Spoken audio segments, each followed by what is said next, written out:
It is. The Majority Report with Sam Cedar. The destiny of America is always safer in the hands of the people than in the conference rooms of any elite. Sam Cedar. They are unanimous in their hate for me, and I welcome their hatred. We must guard against the acquisition of unwarranted influence, whether sought or unsought, by the military-industrial complex. The Majority Report with Sam Cedar.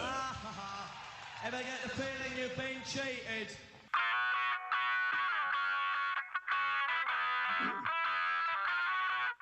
It is Monday, April 6th, 2020. My name is Sam Cedar. This is the 5-time award-winning Majority Report.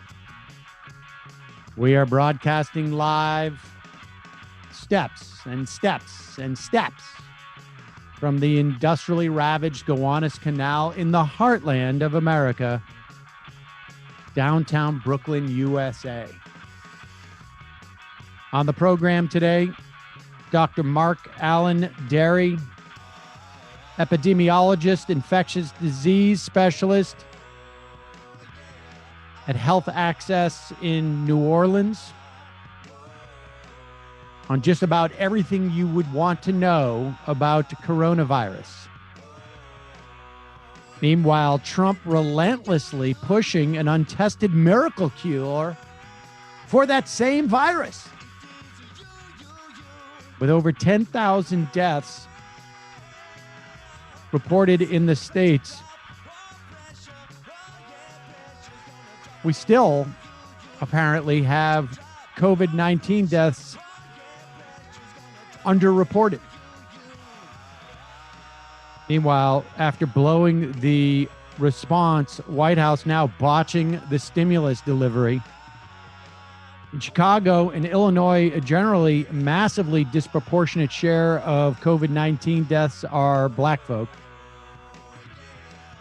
And Democrats dropping the ball on oversight before even picking it up. That fired Navy captain who warned about coronavirus on his ship tests positive. Meanwhile, New York Amazon workers stage a walkout as it's revealed that 30 workers test positive. The Wisconsin Republican legislature has now blocked the move to postpone the primary elections in Wisconsin tomorrow.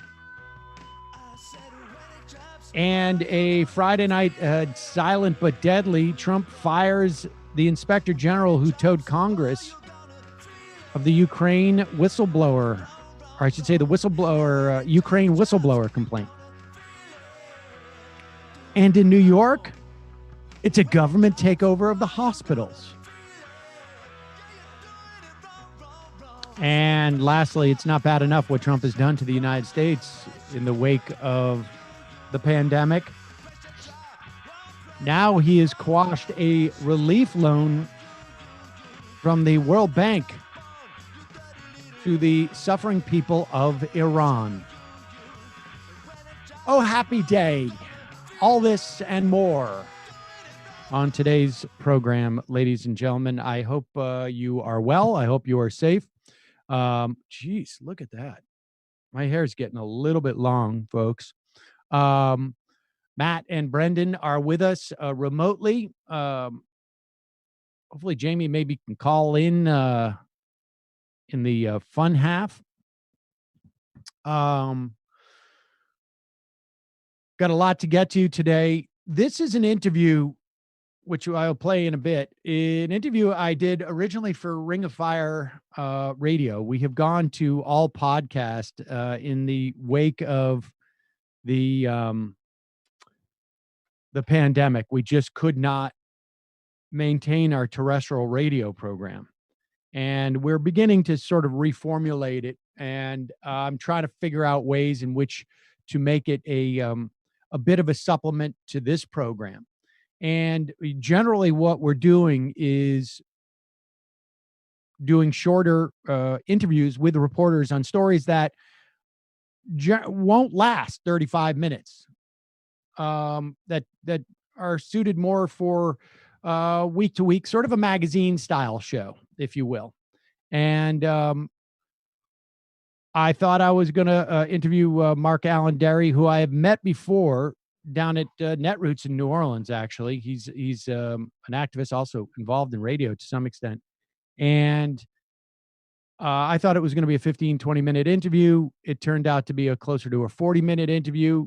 He's an epidemiologist. He's had an incredible experience in HIV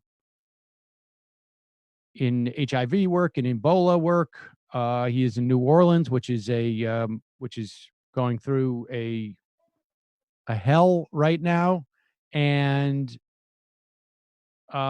he was basically willing to answer just about every question I had. And so we're going to play that today. Obviously, this was, if you were a member of Ring of Fire Radio, you would have heard this a couple of days ago. I recorded this, I think it was Wednesday or Thursday night, but really interesting interview, and we will get to that in a moment. One of the stories that's coming out, and we talked about this on Friday with Chris Hayes, is that it's quite clear that part of the reason why this whole thing is being botched, the response, is because the White House not only is incompetent, but they have seen this as an opportunity to monetize the response. They've seen this as a money-making opportunity. I mean, it sounds almost cliche, but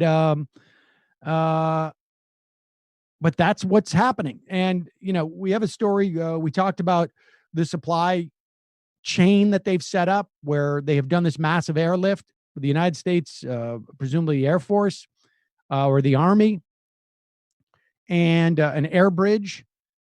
And they have sourced personal protection equipment, brought it back to the States.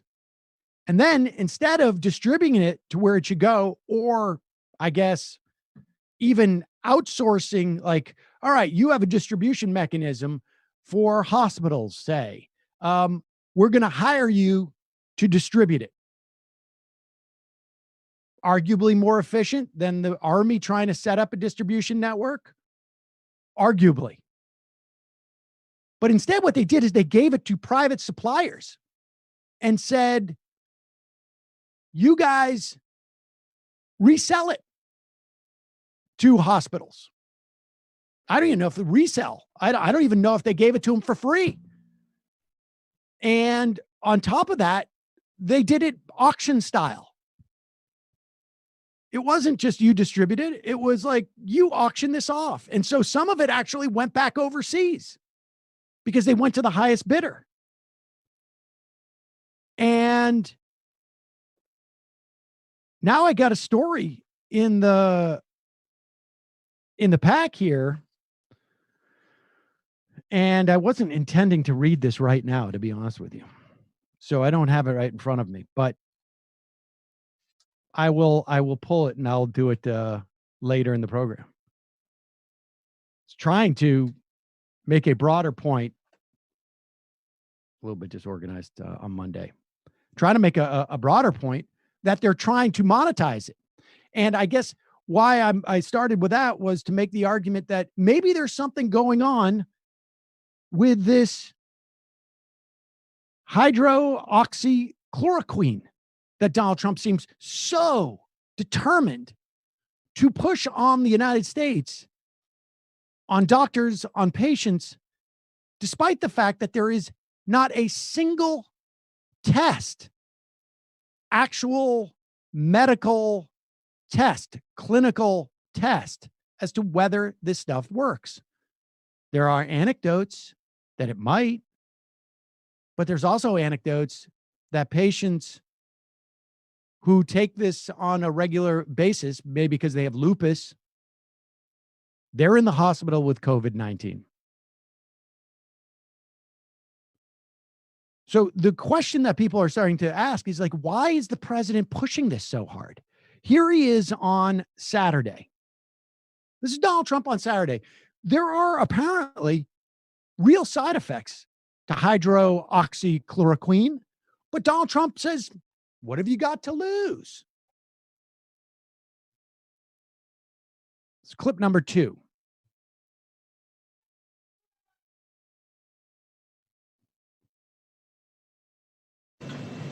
Because you know the answer to that question. If you do have the ventilator, you know the answer to that question. And I hate giving the answer. So I don't want to get them there. I don't want to get them there. There's a possibility. And I say it. What do you have to lose? I'll say it again. What do you have to lose? Take it. I really think they should take it. But it's their choice. And it's their doctor's choice or the doctors in the hospital. But hydroxychloroquine, try it if you'd like.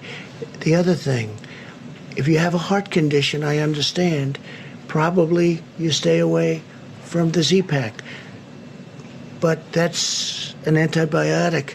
It can clean out the lungs. The lungs are a point of attack for this horrible virus. But when you have a ventilator, don't ask the answer because I hate it. If you have it and it's working beautifully, I don't like the answer because it's not a very high percentage. So I want to keep them out of ventilators. I want to keep them, if this drug works, it will be not a game changer because that's not a nice enough term. It will be wonderful. It'll be so beautiful. It'll be a gift from heaven if it works. Because when people go into those ventilators, you know the answers, I know the answers, and I'm glad you don't write about it. Mike, please. Okay, so what he's arguing is that when people get on the ventilators, anywhere from a third to 2/3 apparently die. That when you're that bad where you need a ventilator, you have a really bad chance of survival. But he's basically pushing a drug that is completely untested. Now, that was on Saturday. Here is Wolf Blitzer interviewing Dr. Megan Ranney. She's from Brown University. This is on CNN. And she talks about, well, there's actually is a lot to lose. This is not, he's not saying, hey, take one bite of your broccoli. If you don't like it, you don't have to eat anymore. But just try it. What do you got to lose? Just try it. You might like it. You might find a new food that you like. Like he's talking to the American public like they're a 7-year-old or 6-year-old kid. But apparently there are things to lose. Clip number 4. He's certainly not a doctor, but Dr. Ranney, you are a doctor. You're an emergency room physician. What do you think? So I'm an emergency room physician. I am also a researcher and scientist myself.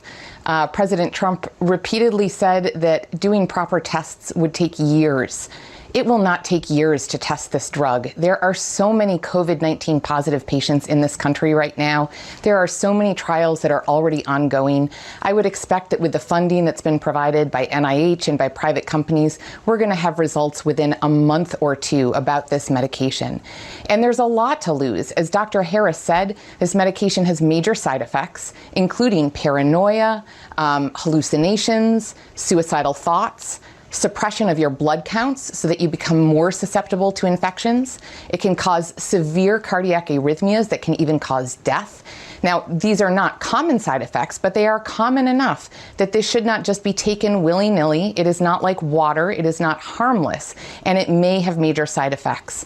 Now, for the right patient in the context of a study, absolutely this may be indicated, and we don't have full knowledge yet. But I don't want Americans across the country to think that if they come down with the slightest sniffle, that taking hydroxychloroquine or chloroquine is the solution for them. It makes me nervous, as Dr. Harris said, on behalf of the patients that really need it, but also on behalf of the patients who could be severely harmed if they take this and it doesn't help, but actually hurts them. So there are tests ongoing. It could turn out, he could be right. He could be offering anything. But he clearly has some type of deep, deep investment in this medication. Axios reports that there was a big fight on the coronavirus task force on Saturday following, I would imagine, or maybe leading up to the press conference that day. The fight was between Peter Navarro and Anthony Fauci. Now, Peter Navarro is the economist who is been advising Donald Trump on the trade wars, which have been not going well.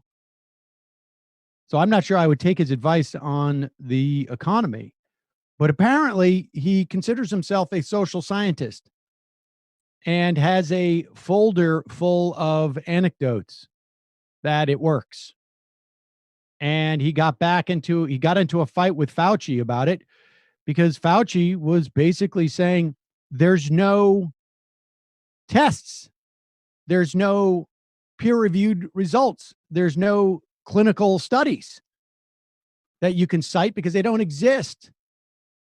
They're ongoing, but they have not come back with any results. And apparently, Fauci just said, like, all you have is anecdotes. And Navarro said, I have them in a folder. They're science. And then he accused Fauci of objecting to the travel restrictions on China. And apparently Fauci had no idea what he was talking about because Fauci supported them. Here, this sort of, I guess, 3-act play ends on Sunday when one of the reporters in the press pool wants to ask Fauci, what's your opinion about this hydroxychloroquine, as Donald Trump calls it? And Donald Trump does not want Fauci to respond. Also weigh in on this issue of hydroxychloroquine.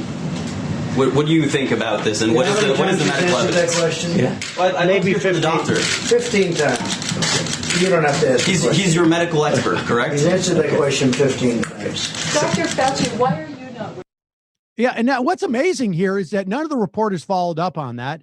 Trump starts to walk threateningly towards the reporter, like he's just going to come over and get right into his face. And then none of the reporters follow up on that.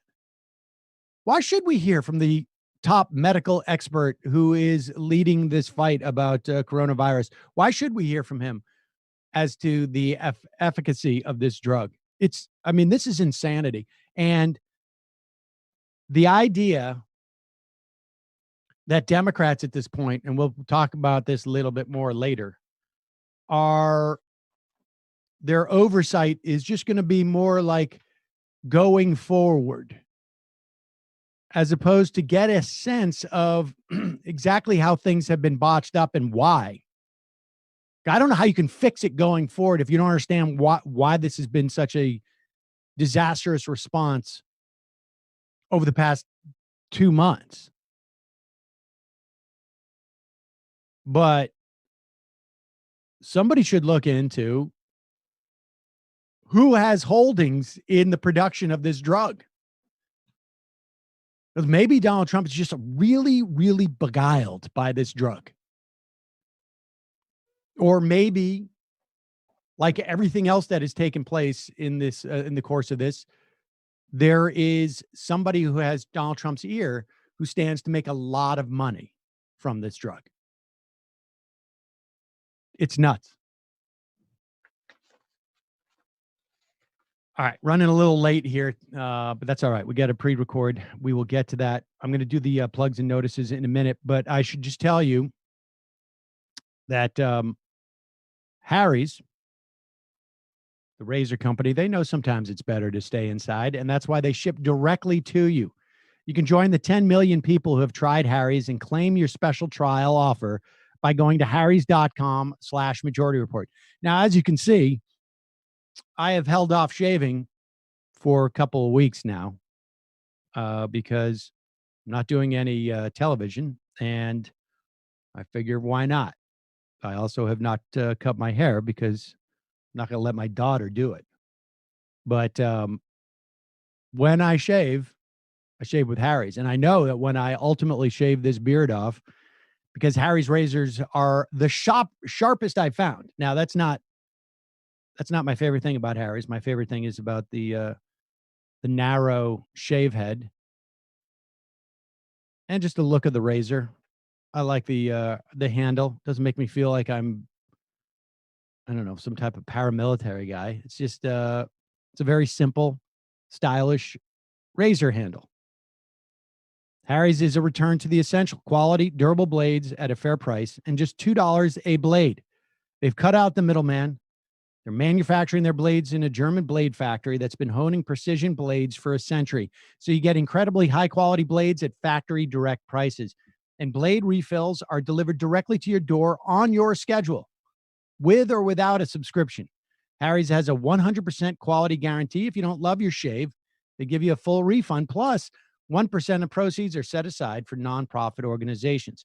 Listeners of my show can redeem their Harry's trial set at harrys.com/majority report. You'll get a weighted ergonomic handle for a firm grip, a 5-blade razor with lubricating strip and a trimmer blade, like I mentioned earlier, rich lathering shave gel with aloe to keep your skin hydrated, and a travel blade cover to keep your razor dry and easy to grab on the go. Go to harrys.com/majority report. Start shaving better today. Also, online shopping is supposed to be easy. So why is it hard to find coupon codes that actually work? They used to work. I used to search coupon codes and they used to work. And now they all just got all those sites. The codes either are dead or they just send you right to the, they just link you to the actual site. Well, thanks to Honey, it doesn't have to be like that. Honey is a free online shopping tool that automatically finds the best promo codes and applies them to your cart. Yes, you heard me. It's free. Imagine you're shopping on one of your favorite sites, Target, Best Buy. What is that? Newegg, somebody suggested to me. When you check out, this little box drops down, and all you have to do is click Apply Coupons. Wait a few seconds for it to scan every promo code on the internet and then watch the prices drop. Since Honey supports over 30,000 stores online, adding more each day, you're not limited with where you can shop. This is how I shop now.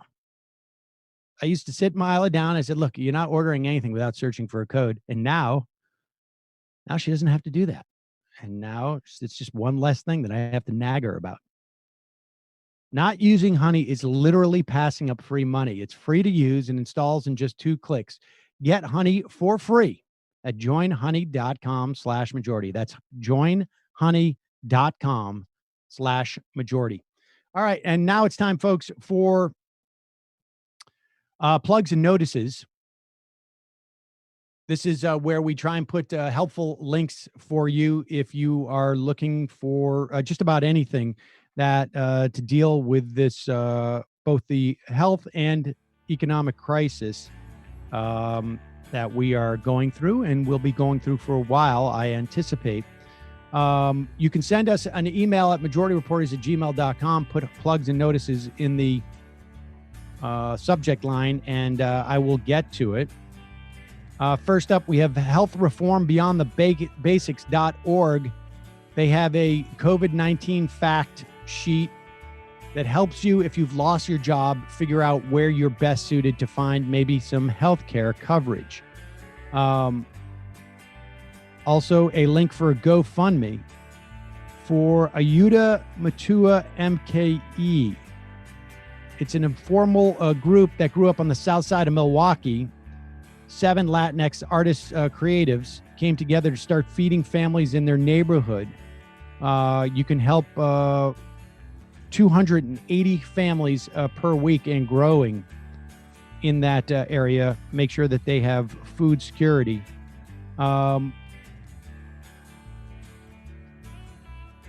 Listener Matt writes in, I've been volunteering with New England PPE. It's a grassroots group of Providence artists and designers starting to make masks and face shields for folks in southern New England.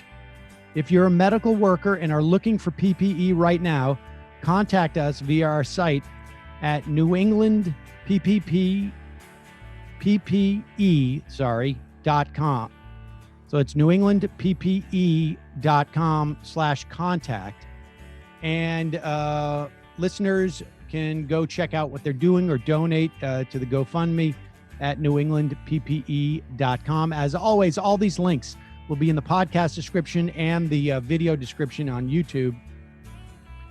Matt also sells art at mattracyart.com. Nate writes in, anybody looking for a good alternative to Amazon, try newegg.com. Prices are comparable or often better. They sell all sorts of stuff. The Mad Mailman wants to plug Susan Rogers. She's custom making masks for people, $7 in each. For every mask she sells, she's donating one. She sells them from her Facebook group called Shop Lidora Chatter, Lidora Chatter. Aziz writes, Inclusive Action for the City is raising money for an emergency relief fund for street vendors in LA, which food vendors will receive $400 of direct cash relief. Many of these people are getting no assistance from the state. You can go to inclusiveaction.org, COVID-19 response. From that link, you can either donate through the United Way Pandemic Relief Fund or the GoFundMe Emergency Fund. There's also a mutual aid network for local Asian American communities in LA County are disproportionately affected by COVID-19. That link will also be posted in the descriptions. Hi, Sam. I'm a licensed behavior therapist and social skills coach. I work with children, teens, and young adults with autism. I can also provide coaching and support for parents and families as well.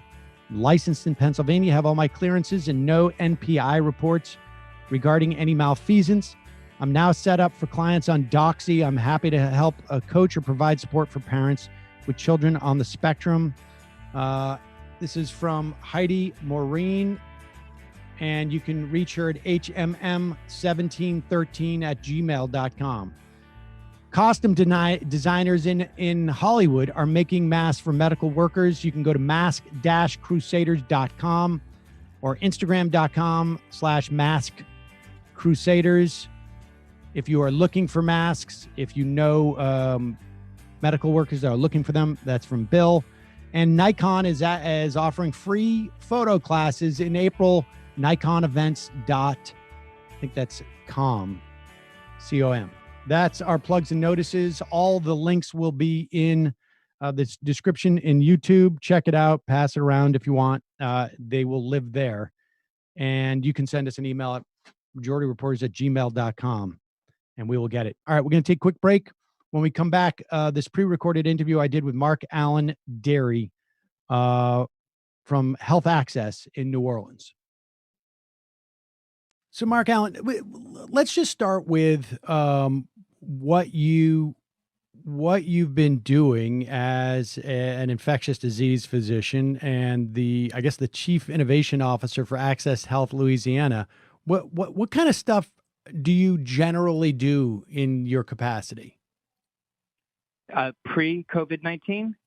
Pre-COVID-19, just so folks get a sense of how people have gotten sort of drafted into this. And then, of course, there's a little bit of a coincidence in that New Orleans, and we'll talk more about that in a moment, but is one of the, I guess, epicenters in the country, or at least a burgeoning one. But just give us a sense of what normal life looks like for you. Sure. So I'm an assistant professor of medicine at Tulane, and so I teach regularly at Tulane, and I teach courses in infectious diseases. At Access Health, where I serve as Chief Innovation Officer and Medical Director of infectious diseases, we're the largest Medicaid clinics in the state of Louisiana. So we have 36 clinics, and I have one clinic that's just dedicated to treatment of people living with HIV and then hepatitis C as well. We're able to cure hepatitis C now. prior to COVID-19, that was the big news here in Louisiana, is that we have 5 years of free Hep C medications that we are able to use for people living with Hep C, and we're able to get them cured in about 12 weeks.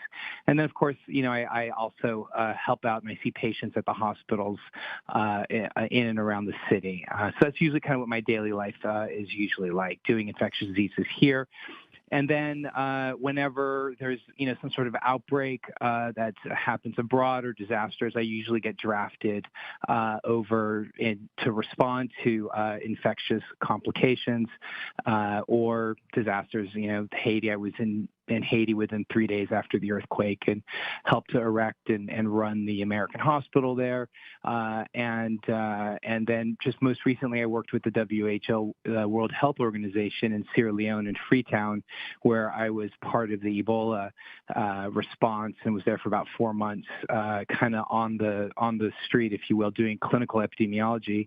And essentially what I was doing was contact tracing. So I was finding active cases of Ebola. I'd get folks kind of out of their houses or out of their compounds, put them into an Ebola treatment center, and then start hunting down their contacts and then trying to find them before they developed Ebola so that we can start treatment for them, which is really just fluids, but even just isolating them so that they're not able to transmit to other folks. So it's kind of like the life of an infectious diseases doctor, especially here in New Orleans. And I want to ask you about that, but just so that we're clear, you both treat patients, and as opposed to, what doctors, that's what doctors generally do, is they treat patients, but you also have built into sort of your treatment is a health policy dimension. And, you're actually fighting the transmission of a disease. I mean, so you have sort of like two separate spheres on some ways that you're a doctor. Sure, I would refer to myself as an epidemiologist. So I have a master's in biostatistics, so tracking diseases, especially HIV, on a normal kind of pre-C19 or COVID-19. I just abbreviated C19. Pre-C19, I do a lot of HIV epidemiology as well, and manage several large federal grants, both to treat people living with HIV as well as to educate and do kind of disease tracking epidemiology of HIV in the state of Louisiana, and particularly in New Orleans. All right, so give us a sense. I mean, I've got a lot of questions to ask you, obviously. Sure. But give us, but let's just start with, so that's your sort of normal life.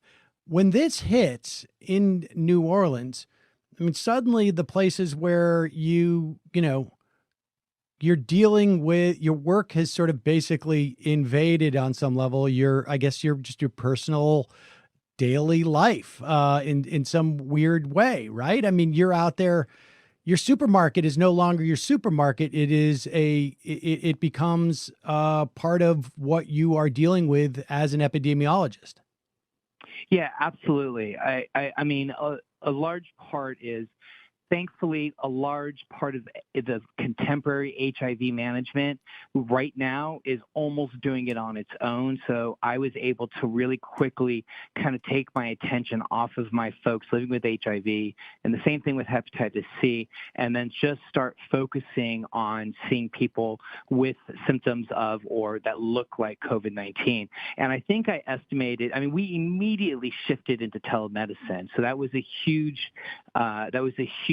relief for us, is that we were able to do either telephonic calls if people weren't able to do telemedicine. Because the telemedicine, we didn't have the equipment up and running, I was able to just use FaceTime. And fortunately, the feds have kind of relaxed HIPAA, if you will, for right now in this state of emergency. And HIPAA is the Medical Privacy Act that you're probably aware of. And so we were able to immediately start seeing folks either through telephone or televideo or telemedicine conferencing. And it happened almost overnight, where we were seeing 60 to 70 to 80 patients a day, just as we were beginning to understand what this pathogen was looking like in the initial days. Then ultimately what happened was that we finally got some of that, the testing. New Orleans was one of the federal testing sites. They had 3 kind of pilot testing sites that they set up around the country, and New Orleans was one of those testing sites. And I served as medical director at the testing site that was pretty much in downtown New Orleans. And so, like, you're right. So one day, Mahalia Jackson Theater is a theater, and it's a world-known theater. And then the next day, it's become part of a testing site, and it's been the testing site, at least one of them, here in New Orleans for the past 10 days. Okay, and so and that work you're doing in terms of telemedicine is both to treat the those people who may or may not have it, and also to track it, to contain it. How did that that element of your epidemiologist element, I guess, how did that change over the past couple of weeks? So, I mean, again, all of the above, what you were just saying just now. And let me add another level of context here, is that it's still, or at least it's tapering off in terms of flu season as we record this today on April 1st, although just this morning the CDC said there was just a little uptick of flu. But we have had the tail end of flu season, and boy, oh boy, is it allergy season here in New Orleans. So when I was doing the majority of these calls, when we were shifting into telehealth or telemedicine, it was largely trying to determine, because if you look at those 3 illnesses, seasonal allergies, influenza, and COVID-19, the Venn diagrams overlap pretty well. So it was just kind of hard to tease out who was an allergy, who was who may be flu, or who may have the COVID-19 virus. And 3 weeks ago, it's almost humorous to think that we were able to tell it apart, and to a large degree we were able to. For whoever I couldn't tell, that's who we recommended to get testing. Now we are at a point now that it's so diffused through our community, so it's so distributed through the community, that now we all operate, or at least physicians, certainly the infectious disease doctors, all operate from the perspective that everybody at this point is positive, and we need to operate from the perspective that everyone is positive. And in fact, about an hour and a half ago, the public health service here in New Orleans that is in charge of texting us updates even actually put out an update to the public that said, pretty much at this point, assume that everybody is positive. And so that's certainly an interesting way of looking at things. And if you want, we could talk a little bit more about what the future of testing is going to look like, because it's going to shift away from looking at testing virus, and it's going to shift directly into checking for antibodies, because screening for antibodies is so incredibly important right now. We missed the boat with testing. I mean, we should have been testing eight weeks ago, 6 weeks ago. We should have been testing in late January. And had we done that then, we could have had a handle on. Let me give you an example. Had we done it, at one time, the CDC knew everybody who was positive for HIV, or at least they had an idea in the early 80s who was positive for HIV, because the contact tracing was so easy to do, because, you had one person who said, oh yeah, I had contact with, 2 other people. You went to those 2 other people, you checked them, and it was very easy to find where where HIV and how it was transmitting. In fact, that's where the whole concept of ground zero came from, this whole idea of patient zero, because they were using circles to identify who was, in fact, who had HIV. But unfortunately, at the time, they chose not to do anything about it, and they allowed HIV to continue to percolate through the communities and through society. Now, it's a genie that we can't put back in the bottle. And the same thing with respect to how we missed the boat with testing 8 weeks ago, and we could have done something. And I usually use South Korea as being the kind of the paragon, if you will, of the best example of who did incredibly aggressive testing.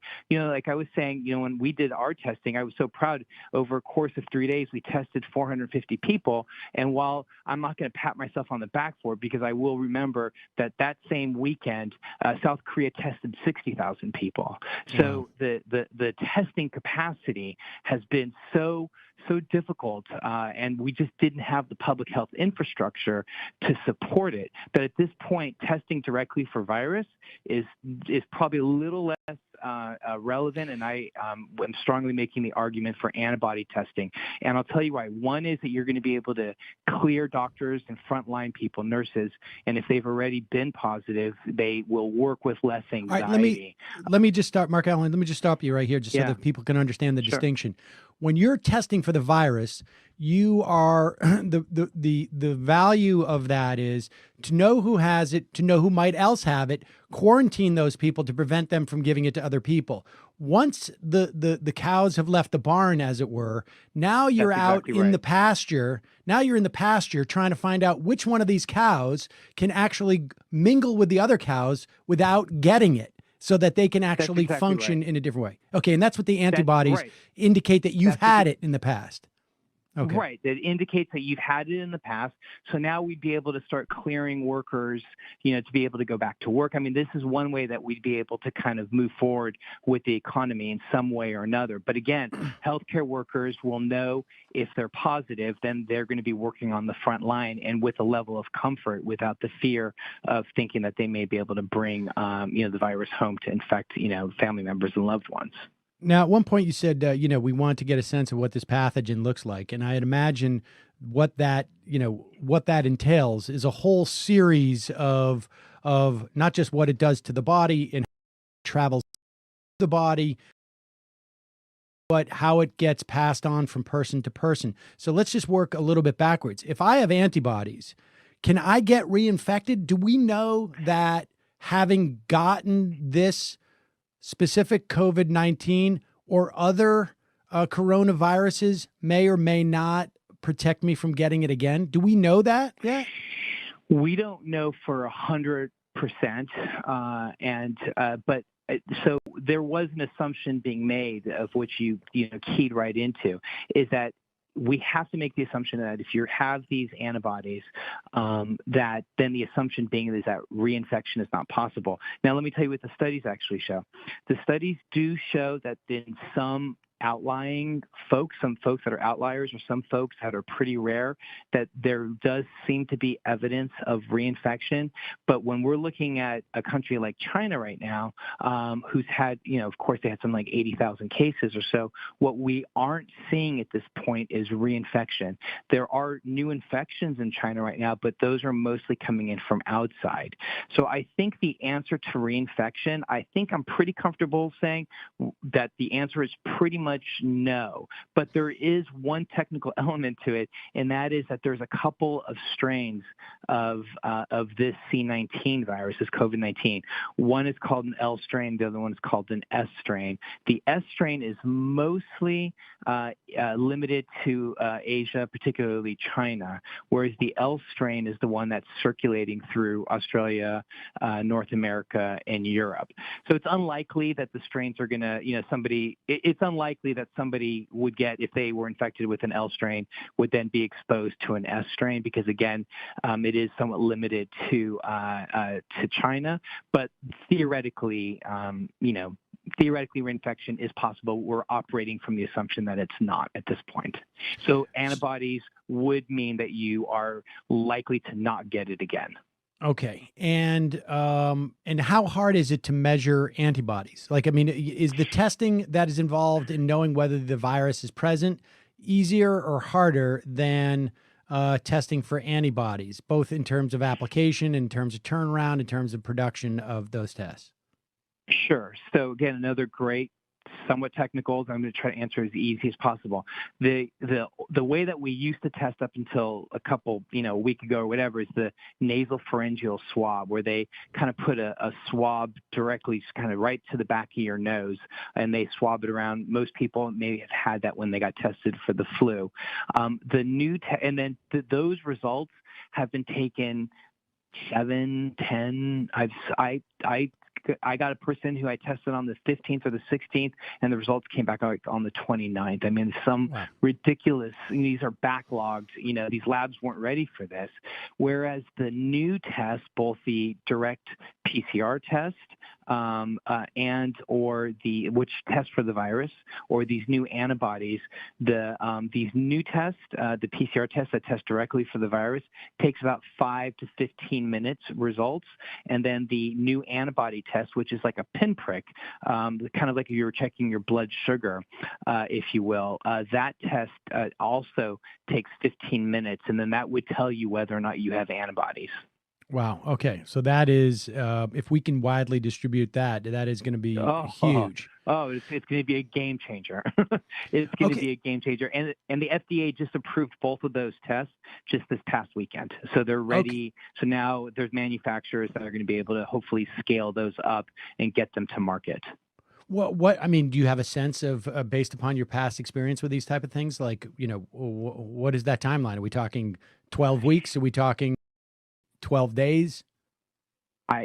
So we have, I immediately put together a plan over the weekend, reached out to the CEO of our clinic system, and what we were told back was that they are looking at states like yours, New York, possibly for initial distribution for antibodies. They're looking at California, and then they're going to start looking at needs of cities after that. So I don't think that we're going to be, that New Orleans particularly is going to be immediate with respect to being able to get some of those tests, but I think that it will probably come down the line. But like, how long does it take to produce that? I mean, is that something that that is beyond I have no idea. I would think, again, they were just approved. So, I don't know where they're made. I don't know how they're made. I don't know. I wish I knew that information. I don't. And just one more question on the testing, and then I just want to ask you about transmission. Okay. On the testing side, do you have any insight? I mean, and again, this might be outside of your portfolio, but do you have any insight as to that sort of process of the World Health Organization had testing that, South Korea obviously had the, a formula for testing, and why is it typical that we would not adopt an international patent for testing, standard for testing? I mean, aside from the fact that we started so late in attempting to get testing, and aside from the fact that the CDC made a test that was a disaster, apparently, the first round they sent it out, was that process typical, or are we in a sort of a situation where we just haven't been before? So, there is no typical. So I understand your question, and I try to talk about this whenever possible. So I'm so glad you asked it. I think it's an atypical situation, but so Germany made the test. They gave it to the WHO. The WHO freely distributed this test around the world. The U.S. said no. Now I have been I would love for an investigative reporter to find out who it was that said no and why they decided to either privatize that or to possibly contract it out to somebody else. I don't know. Some of the articles that I read kind of point to the person who runs the CDC right now, who his name just escaped me as I reached for it. This is a person who has not ever run a federal entity before. And I think even himself, he is a person who in the 80s had kind of been sanctioned by a medical board because he was producing, or he was claimed to have some sort of cure for HIV. And so he's, this is Redfield. Redfield, who came. That's exactly Redfield, right. Who came from, I think, Mike Pence. Essentially, he's a Mike Pence guy. There you go. Yeah, I think he is maybe even a religious, has a lot of religious kind of. I don't want to call him zealot, but that seems to be the only word that comes to mind. Well, But relative anyway, to his perspective, if I remember correctly, his perspective on AIDS and what he would write about it in, at certain times relative to, mixing sort of the morality that he perceived, et cetera, I would say that's a safe assumption, but go ahead. Good.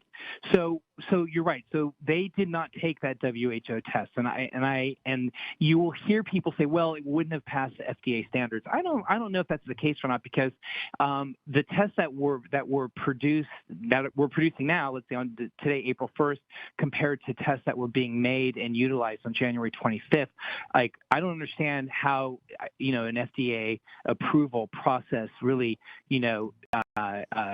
takes any sort of precedent there. We were talking about a public health emergency, and they knew it was a public health emergency. They were very clear about that, and largely because we see evidence of that because of the fact that we saw senators who started to dump their stock, and I use that as a surrogate for that on the federal level, people knew what was going on, and there's even tape of Senator Burr kind of speaking at a luncheon in which he was even comparing this novel coronavirus to the flu of 1918, saying that there was equal infectivity as well, or transmission, as well as mortality rates.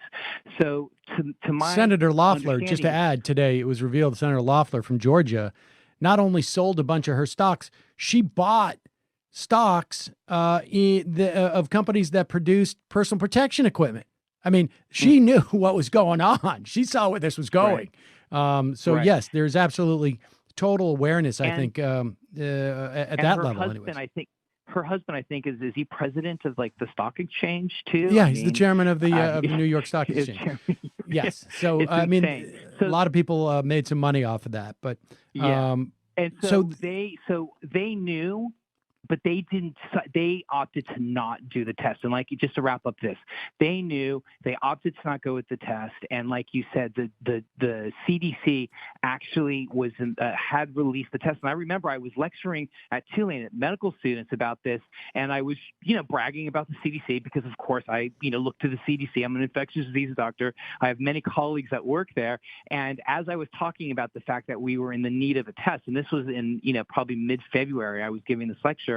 As I was talking, a medical student raised his hand, and he had his phone out, and he's like, "Dr. Déry, just wanted to share with you that we're getting a text message right now that the CDC's recalling all of their tests because it performed so poorly." Wow. And that put us back even a couple more weeks. So the testing has been just an unmitigated disaster. Okay, so let me ask you this in terms of transmission. I think everyone is quite clear now that it is, that it's droplets, that getting the droplets on your hand, touching your face, that is the main way of transmission. I have heard various things. Go ahead, please. That's not. No. I'm sorry. I just want to correct that. Please. And forgive me for interrupting. So the main way of transmission is not by touching your face. The main way of transmission is by breathing in that droplet. So it's by breathing it in. And to be perfectly honest with you, and I don't want to throw a curveball here, but there actually hasn't really been any evidence. Previous coronaviruses have been able to get in through maybe kind of close to the eyes and stuff, but there has been no evidence of whether or not touching your face is really a thing or not. But because everybody's washing their hands and they're not touching their face, listen, I've waited 20 years in my career as a germaphobe and infectious disease doctor to not have to be able to shake hands, to do elbow bumps or what have you. So I'm happy that people are obsessive about washing their hands. But I just wanted to say the main way is by literally breathing the air that somebody else just either sneezed or coughed or breathed out through a droplet where the virus is living on top of that or living within that droplet. You breathe it in, it gets into your lungs, and that's when it sets up it's either pneumonia or other complications. So the primary thing that you would tell people is stay 6 feet away. And yeah, absolutely. And then and then it could be that guy sneezes, it lands on your hand, you stick your hand in your mouth, that type of thing. There you go. That's exactly right. Yes, or you rub your nose or something like that. But again, it's mostly been shown to be mostly kind of breathing in the air that where there was a droplet. That mostly. what about the we have seen reports that it lives in the air, that it can be aerialized and can exist in the air. I saw reports that it was alive on surfaces in one of the cruise ships for 17 days. I don't know what exactly surface it was talking about. I've heard reports that it can stay on cardboard for 24 hours and that it could be on plastic for up to 6 or 7 days. What of that? What do we know about transmission of that? How worried should we be when you get a package, or if I go to the supermarket and I buy a carton of milk and I buy produce and I buy produce that's in a plastic wrapper? Right. So let me just say that. So regarding the first question, so whether or not it could be aerosolized or not, I think the answer is almost yes. And I feel like we're leaning more into that this possibly could be airborne. And the difference between a droplet and aerosolization / airborne is that the virus would be able to travel further without, because when it's a droplet, when it's on a droplet, I'm going to just throw better words crude here and just say that, like, that's the spit, let's say, that you would, as you're talking to somebody, you inadvertently, some of the saliva leaves your mouth, right? That droplet is subject to gravity, and so it drops drops to the ground within usually 3 feet. The reason why we say 6 feet is that in medicine we always tend to overcompensate. When something could be aerosolized, that means that the further and maybe even subject to some of the winds or gusts. Now, I'm not saying that we're there yet, but it feels like we're kind of starting to move in that direction. And I have read some reports. Some people are saying that it's aerosolized. Just this morning, I know that the official kind of folks, the federal people that I look to for guidance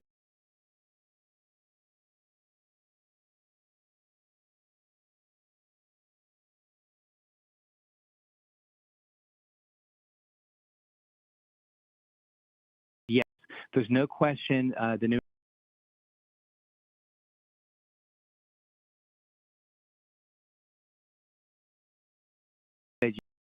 very nicely cardboard for 24 hours, plastic days. A minute ago, and if I had my computer open, I'd be able to read it to you.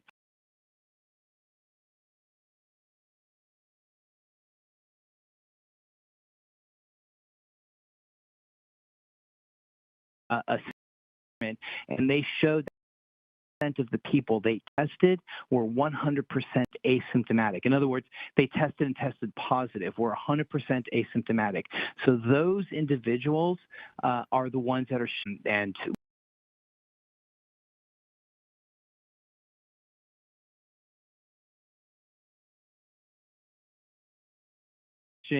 has forcing bats, particularly, out of their natural habitats, or as human beings dig deeper and deeper into parts of the world that they've never been into and are gathering these animals or getting more in touch with these fruit bat species that is where these coronaviruses are starting from.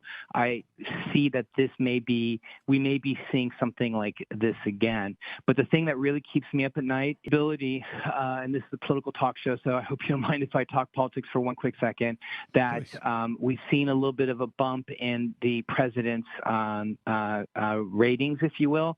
I am shocked that we haven't seen an opposing party standing on a pedestal, calling lie after lie, and I'm particularly frightened that this may help the current administration potentially. Over to jointhemajority.report.com, and we give you extra content every day.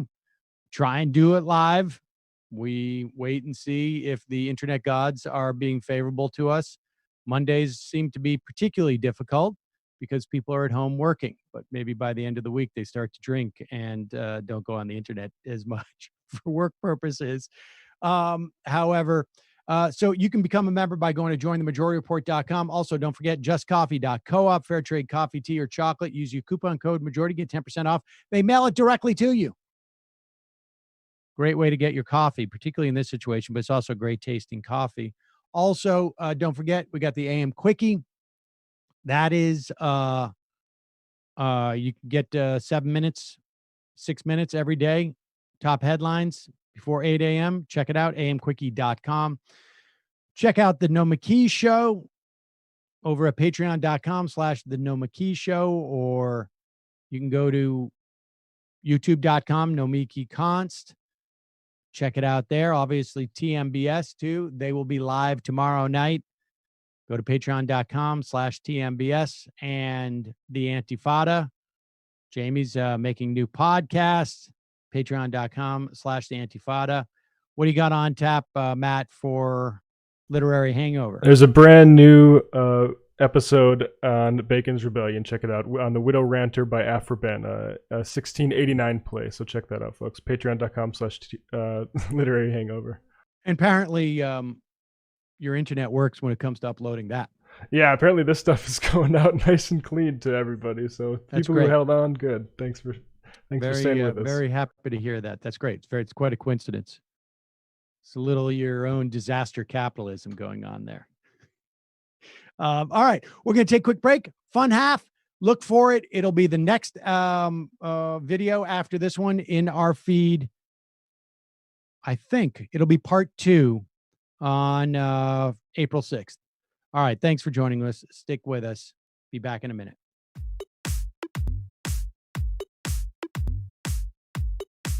Left is best. Jamie and I may have a disagreement. Yeah, you can't just say whatever you want about people just because you're rich. I have an absolute right to mock them on YouTube. He's up there buggy whipping like he's the boss. I am not your employee.